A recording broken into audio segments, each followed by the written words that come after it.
EV, en bien la team. Bon, ça va être très simple. Je vais être concis. Parce qu'en fait, pour plusieurs raisons, mais en vrai de vrai, ça me fait chier de faire des trucs trop longs. Donc je vais être concis, straight to the point, en mode gym bro, high intensity, low volume. Allez, enfin. Même pour être préparé et pas trop divaguer sur les sujets, je m'autorise bien sûr à faire des apartés, des parenthèses si je dois, mais je ne vais pas trop m'écarter du sujet. J'ai fait un script. D'abord, je vais vous dire pourquoi je filme maintenant et pas avant et pas plus tard. En fait, c'est très simple. J'ai déjà filmé avant. J'ai filmé juste après la première vidéo. J'ai filmé quelques mois après la première vidéo et j'ai filmé il y a 2 semaines. Et j'ai posté aucune des trois. Enfin, en fait, si. La première fois que j'ai filmé, je ne l'ai pas posté parce qu'en fait, ça me paraissait trop forcé. Et même là, ce que je suis en train de dire, je l'ai déjà dit dans les autres fois où j'ai filmé. Donc, c'est chiant. Mais c'est important quand même à le dire. En fait, ça me paraissait forcé et du coup, bah, j'avais pas du tout envie de le poster parce que ça me paraissait juste trop. Je fais des vidéos pour faire des vidéos, alors que bah, c'est pas ça qui m'intéresse, c'est faire des vidéos pour parler. La deuxième fois que j'ai filmé, on n'entendait juste rien, donc je l'ai posté, mais je l'ai enlevé, je l'ai mis je sais pas comment on dit, mais en gros, je l'ai enlevé. Enfin, je l'ai pas supprimé, mais en mode, elle est pas accessible, je crois, elle est en non répertorié, je crois que c'est comme ça que ça s'appelle. Et la troisième fois que j'ai filmé, j'ai essayé de la poster, ça s'est pas posté, je sais pas pourquoi, et j'ai juste pas réessayé. Euh, Parce qu'en fait, la fenêtre de temps entre je filme et je poste, si je la dépasse, je ne. Enfin, c'est pas que je pense plus que j'ai dit, mais c'est que je me dis, ah non, mais j'aurais pu le dire mieux, etc. Du coup, je me dis, bah, autant pas la poster. Et c'est ce qui se passe maintenant. Je la refilme euh, et je me dis que, en fait, c'est une version mieux de la dernière fois. La dernière fois, ce que j'ai filmé, c'était le 5 janvier, donc c'était le lundi de la rentrée. Et c'était la veille de mon anniversaire aussi. Et ça jouait beaucoup dans pourquoi je la filmais, mais en soi, ça joue plus maintenant. Euh, Voilà. Bah, il y aura du content à jamais perdu. Franchement, c'était. On nous prie, hein. En parlant de content, il y a bientôt un gros truc qui va sortir. Vraiment, ça sera un vrai truc. Un projet long avec un vrai sujet, une vraie étude. Vraiment un truc important. Et en fait, c'est aussi pour ça que j'avais pas vraiment envie de filmer. C'est parce que quelque part, je me suis dit, on va sortir ce vrai projet qui est bien plus intéressant, en tout cas à mes yeux. Voilà, niveau récap, c'est tout. Pour le sujet de la vidéo. Ce qui est cool, c'est que j'ai eu beaucoup de temps du coup pour penser à ce que je voulais faire dans cette vidéo. Et au fur et à mesure où j'ai fait des attempts et j'ai donc foiré quelque part, je me suis dit que j'ai pu garder un seul truc qui m'intéressait vraiment. Et c'est le sujet de la vidéo d'aujourd'hui, c'est euh, connais-toi toi-même, se connaître soi-même. En fait, j'ai eu cette réflexion qui est assez naïve, assez niaise quand on y pense, mais qui en soi est très importante, en tout cas à mes yeux. C'est que t'es le meilleur ami que tu auras jamais, dans le sens où t'es vraiment la seule personne qui sera toujours à tes côtés. Et je regarde le script. Euh, la seule personne qui sera toujours à tes côtés. Bien sûr, il y aura ta famille, peut-être des amis et tout. Mais dans le sens où, même si genre tous tes amis, t'as toute ta famille et tout, la seule truc qui changera jamais, parce que tes amis c'est variable, ta famille, bah, ça restera ta famille, mais en mode ils seront là, ils seront plus là, tu les verras, tu seras bon terme, mauvais terme avec eux. Le seul truc qui restera invariable, ça sera toi-même. Petite quote que je me permets de placer d'un film pas très bon. Je vais pas me prendre pour le critique que je ne suis pas, mais c'était pas un bon film, Doctor Sleep. En tout cas, il y a une phrase que j'ai trouvée très cool qui dit tu peux fuir tout ce que tu veux. Parce qu'en gros, le contexte, c'est que il vient dans une nouvelle ville pour fuir en gros un peu son passé, le main caractère. Et en gros, il y a une des premières personnes qu'il rencontre dans la nouvelle ville, c'est tu peux faire tout ce que tu veux, même le passé. Tu as une chance de vraiment qu'il te rattrape jamais. Euh, les autres, les gens, tes actions, leurs conséquences, tu peux vraiment les fuir et il y a même des chances qui te rattraperont jamais. Par contre, le seul truc que tu peux pas fuir, le seul truc qui te suivra toujours et qui te retrouvera toujours, c'est toi-même. Et dans un autre registre, dans Insomnia, il y a un passage comme ça où la meuf qui tient l'hôtel dit au personnage principal qu'il n'y a pas vraiment de bonnes ou de mauvaises actions. Il n'y a que ce que tu étais prêt à faire à l'époque et ce que tu es prêt à vivre avec maintenant. C'est pas exactement la même chose, mais dans le sens où, genre, euh, il y a un point commun entre ces deux quotes, c'est que c'est toi-même. Ça va être euh, axé sur ce que toi tu penses qui est bon. Parce qu'en fait, pour moi, c'est ça qu'il faut m'axer. Voilà, je vous le dis direct. Euh, c'est très égocentrique. Je dirais même un peu solipsiste comme façon de penser. Mais je pense que la seule personne qui te comprendra jamais vraiment à fond, bah, c'est toi-même. Et même si c'est un peu triste à dire, moi je trouve ça un peu réconfortant. Dans le sens où tu auras toujours au moins une personne qui te comprend. Quelque part, je trouve ça stylé. Donc même si tu peux être ignoré par les autres, tu peux te sentir bah, pas écouté, tu vois. Faut quand même apprendre à s'écouter soi-même, à être là pour soi. Parce qu'en fait, quelque part, genre, si tu te dis, si personne ne le fait, enfin, faut que tu le fasses, quoi. Il y a un sentiment d'urgence. En fait, je le dis avec tellement d'entrain, parce qu'en fait, pour moi, c'est... Non, c'est pas que c'est logique, mais c'est qu'en fait, une fois que j'ai compris ça, et moi, je l'ai pas encore intégré, dans le sens où je l'ai compris, mais je suis pas à 100%, j'ai pas fini le chemin, tu vois. J'ai les bases, en gros, j'ai les instructions, j'ai pas coché les cases, tu vois. Et en fait, une fois que j'ai compris ça, tu sais, j'ai comme vraiment j'ai envie de le crier sur tous les toits limite. Genre, ça me paraît maintenant, ça me paraît un peu évident, tu vois. Et quelque part, je me dis, bah, tu sais, j'ai envie de faire mon possible pour aider les autres, ne serait-ce qu'à avoir la petite réalisation. Et je peux pas entamer le chemin pour eux, je peux juste leur dire comment le faire. Et donc, ça, c'est un peu le but de cette vidéo plus courte que l'autre. J'allais dire que les autres, mais en fait, il n'y en a qu'une. Et l'autre sera bien plus longue que la première encore. Mais voilà. Un autre truc que je voulais dire, c'est une quote encore. Je fais que ça. En gros, c'est mon grand-père, il me racontait une anecdote, tu vois. Et franchement, l'anecdote, elle m'a vraiment beaucoup marqué. Il l'a raconté à table et tout, devant plein de gens, donc un peu la flemme d'interagir avec autant de monde. Et moi, elle m'a vraiment beaucoup marqué. C'est genre, il me raconte, enfin, il nous raconte qu'il rencontre un auteur, tu vois, qu'il a beaucoup étudié, qu'il a beaucoup admiré, et il le rencontre vraiment. Et en fait, il lui dit, enfin, genre, tu sais, il l'admire, et il passe du temps avec lui, et au bout d'un moment, il lui dit, j'aimerais être toi. Et le mec, il lui sort une phrase qui vraiment, je trouve c'est stylé. Il lui dit, tu peux être désolé de ne pas être moi, mais tu pourras jamais te pardonner de ne pas être toi-même. Et moi, je trouve ça trop stylé, tout simplement. Tu pourras toujours être désolé, demander pardon de ne pas être quelqu'un d'autre, mais en fait, si tu commets le crime de ne pas être toi-même, ça, c'est impardonnable. C'est impardonnable. C'est genre, s'il y a un truc que tu dois faire dans cette vie, c'est au moins être toi-même. Et c'est très. Enfin, en fait, c'est super large de dire ça. Donc, quelque part, ça veut rien dire. Sois toi-même. Ça ne veut rien dire. Mais c'est pour ça que je pense qu'il faut apprendre à se connaître. Quelque part, c'est par là que ça passe. Et moi, j'ai des petites techniques à donner parce que malgré tout, j'ai quelques tips and tricks. Donc, je vais les partager. Parce que pourquoi pas? Déjà, essaie de passer du temps avec toi-même. Dans le sens où, genre, considère-toi comme une personne à part entière. Ça paraît bête à dire, mais si tu as envie de faire un truc, imaginons aller au cinéma.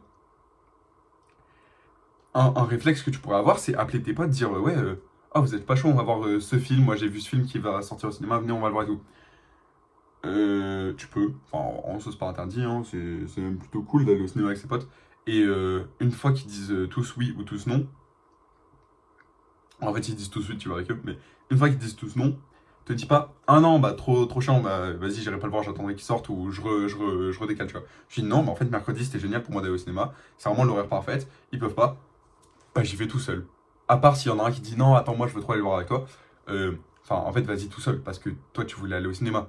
À part si tu voulais juste passer du temps avec tes potes, si ton but premier c'était aller au cinéma, te dis pas ah non, c'est trop chiant, bah mes potes ils peuvent pas y aller. Va au cinéma. Fais un truc qui te fait plaisir parce qu'en fait tu voulais le faire avant. Avant, en fait, tu voulais le faire parce que c'est toi, tu vois. Euh, un autre truc qui peut être un peu anodin, tu vois, c'est te genre balade-toi tout seul. Enfin, c'est un peu bizarre à dire comme ça, mais si à un moment, moi je sais que j'en ai tout le temps des moments comme ça, et il y a tout le temps des moments où je le fais pas, mais il y a des moments tu vois, où je me sens juste, tu vois, j'ai pas envie, je m'ennuie. J'ai vu une vidéo Arte, je le cale, qui disait qu'en gros l'ennui, c'était c'était ton cerveau, ton inconscient, qui savait qu'en gros tu pouvais utiliser ton temps mieux. Et il disait, bah, tu sais, il t'envoie un sentiment d'inconfort en disant, bah frérot, tu peux faire mieux, essaye de faire mieux si tu peux. Bah, après, quand t'es en cours, c'est difficile, mais en mode si t'es juste dans ton lit, sur ton tel, tu fais rien, et tu t'ennuies premier degré, c'est que ton cerveau, il sait que tu peux faire mieux. Et bah, dans ce genre de situation, quand tu t'ennuies alors que tu sais que. Enfin, tu sais pas vraiment ce que tu peux faire de mieux, que tu as tout fait dans ta journée, que tu as fait tes devoirs, que tu as joué à la play, que tu as révisé. Enfin, genre, je mets jouer à la play dans le truc, mais en mode, tu sais, tu as fait tout ce qui pouvait genre, contribuer à faire mieux que passer ton temps juste à rien foutre dans ton lit. Bah, en vrai, tu sors, genre, prends tes baskets, je m'en fous de l'heure, tu sors. Bah, après, je m'en fous de l'heure, ça dépend pour qui, mais bon. Tu sors, tu fais une balade, avec ou sans musique, et tu penses. Et si tu arrives à noter tes pensées, c'est super. Mais si tu n'arrives à pas le faire, franchement, juste pense et comprends ce que tu penses, pourquoi tu le penses, d'où ça vient. Psychanalyse-toi toi-même, je m'en fous. Juste demande-toi, genre, vraiment, comme si tu venais de te rencontrer, les questions premières. Ouais, salut, tu t'appelles comment? Bah, tu peux skipper la première étape en mode, t'es qui? Tu veux faire quoi dans la vie? Tu veux faire quoi plus tard? Et si tu sais pas, bah, tu te demandes pourquoi. Pourquoi, et tu te demandes la question jusqu'à ce que tu saches qui tu es et qui tu veux être. En fait, si tu sais pas, bah c'est pas grave. Au moins, tu sais que tu sais pas. Et ça, c'est déjà une force de savoir que tu sais pas. C'est. J'ai peur de dire une bêtise, je sais plus si c'est Platon ou Socrate, franchement, c'est la honte. Mais je crois que c'est Platon. Je sais que je ne sais rien. C'est déjà une super avancée de dire ça. C'est même une phrase qui est très utilisée par son antithèse, tu vois. Je sais que je ne sais rien. Tu sais au moins que tu sais rien. Et ça, c'est. Il y a trois trucs de choses qu'on sait dans la vie. Il y a les trucs qu'on sait, qu'on sait. Moi, je sais que 2 plus 2, ça fait 4. Je sais que je le sais. Les trucs que je sais, que je ne sais pas, euh, bah, je sais pas faire des équations à 3 inconnues. Je sais pas le faire. Je sais que je sais pas le faire. Et un truc, je sais pas le faire. Enfin, les trucs que je sais pas, que je sais pas. C'est galère à expliquer, mais tu m'as compris. Essaye de trouver les trucs que tu sais pas. Enfin, que tu sais pas que tu sais pas. Et les faire basculer dans je sais que je sais pas. Et après, si tu peux les faire basculer, si ça t'intéresse en tout cas dans je sais, bah tout le monde est content. Et en tout cas, le soi, le qui je suis, c'est super important pour moi de le faire basculer dans je sais que je sais pas. Au moins ça. Parce que si c'est dans le je sais pas que je sais pas, c'est une situation plutôt embarrassante. Et même, pour continuer dans cette lancée un peu philosophique, je vais sortir mon cours de philo, je me permets. Mon cours de HLP terminal, bah, je me permets parce que, au final, qui le dit mieux qu'un prof de philo directement en fait? Donald Winnicott et le faux self. C'est beaucoup de la psychologie en vrai, plus que de la philosophie. Mais je trouve que toute la double page est intéressante. Je vais essayer de faire au mieux pour résumer le truc. Mais en gros, Donald Winnicott, il va euh, te diviser en deux parties. Le vrai self, qui est donc toi. Tu cherches à exprimer un potentiel dans ton existence, dans tes relations, dans ta structure et dans ta personnalité. Et après, il y a le faux self, qui en gros a pour caractéristique la soumission. J'ai du mal à me relire. En gros, le faux self, ça va être ce que tu crées, surtout à un jeune âge, pour conformer aux désirs de tes parents. Inconsciemment, tu vois, je fais pas ça exprès, mais en mode, si tes parents, ils parlent beaucoup de « Ah, un fils médecin, ça serait super », inconsciemment, tu vas, tu sais, commencer à t'orienter. Bah, après, c'est beaucoup, parce que quand tu t'orientes réellement vers la médecine, t'es plus vieux. Mais en mode, si tes parents, ils te font comprendre que tu dois être courageux, bah, tu vas avoir tendance à braver tes peurs et à être courageux. Même si, bah, pendant un temps, ça va te faire chier, parce que tu sais, tu dois affronter tes peurs et ça fait mal. Donc là, dans ce cas-là, c'est plutôt cool, parce que, quelque part, t'es courageux, mais en mode, ça peut t'emmener à faire des trucs que tu veux pas faire. Dans le sens, ils disent, ouais, moi, mon fils, j'aimerais bien qu'il soit fort, courageux et tout. Bah, peut-être tu vas dire, ouais, papa, maman, je veux faire un sport de combat. En vrai, tu veux pas, juste pour conformer à leurs attentes. Et le problème du faux self, c'est que même quand tu es plus tard plus grand, tu peux le garder, en tout cas en partie.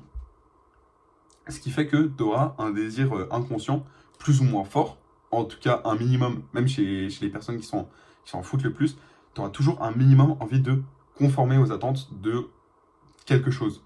Soit une société, ça paraît assez vague, mais en mode aux attentes de la norme, tu vois, quelque part, genre. Ouais, vous me comprenez, putain, pourquoi je l'explique. Ou alors autre chose, tes parents encore, même plus tard, si t'es dans ça, les attentes d'une religion entière, je critique pas forcément la religion. Juste, tu auras forcément une limitation que tu te mets inconsciemment. Et ce qui peut être intéressant, c'est de faire basculer cette limitation que tu te mets toi-même, au moins consciemment. C'est si, pareil, je reprends l'aspect religieux, euh, bah, à la place de inconsciemment te restreindre et te frustrer par rapport à un aspect de la religion, essaye de comprendre pourquoi tu le fais, et ensuite de le faire bah, consciemment et être content de le faire parce que tu le fais pour la religion. Je sens que le débat sur la religion, c'est pas une bonne idée, alors je vais reprendre un autre exemple. Euh, tu veux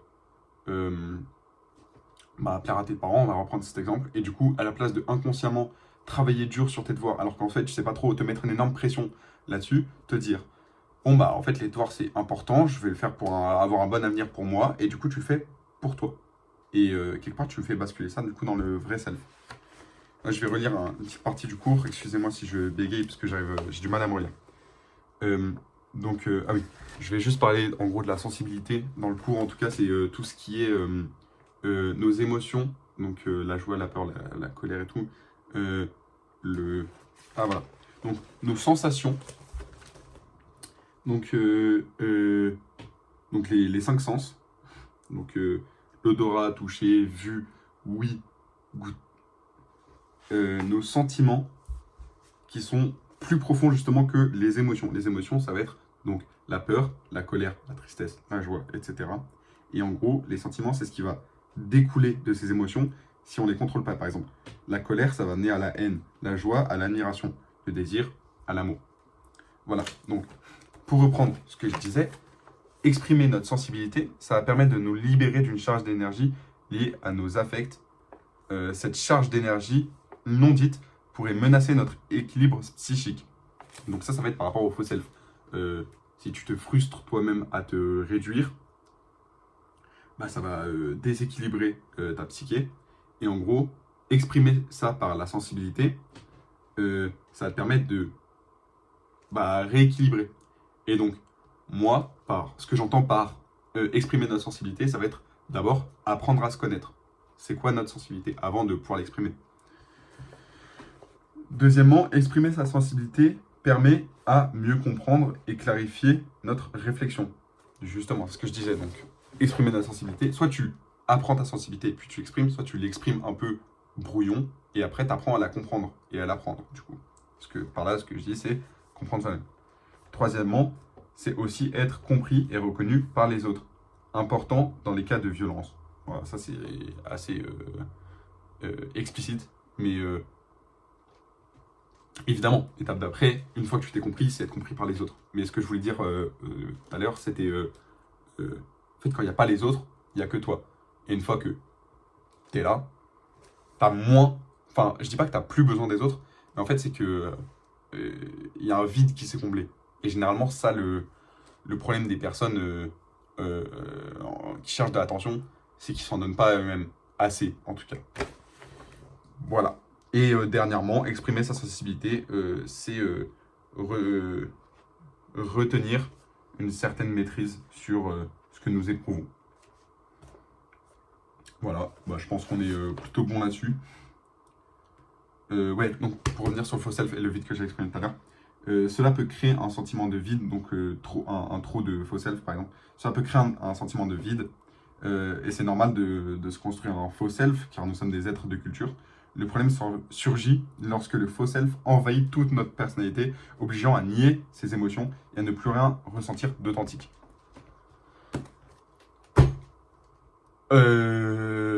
Je pense pas que j'ai besoin d'expliquer ce passage. Sinon, en commentaire, je répondrai aux commentaires qui demandent. Voilà, 20 minutes, je trouve que c'est quand même un peu long, mais je couperai un peu pour raccourcir. Mais en gros, c'est tout ce que je voulais dire. Voilà. Si je peux résumer en 3 mots la vidéo, c'est apprends à te connaître. Moi, ça fait 4, je suis un connard. Tout ça pour dire, passe du temps avec toi-même et écoute du Radiohead. Putain, je sais pas.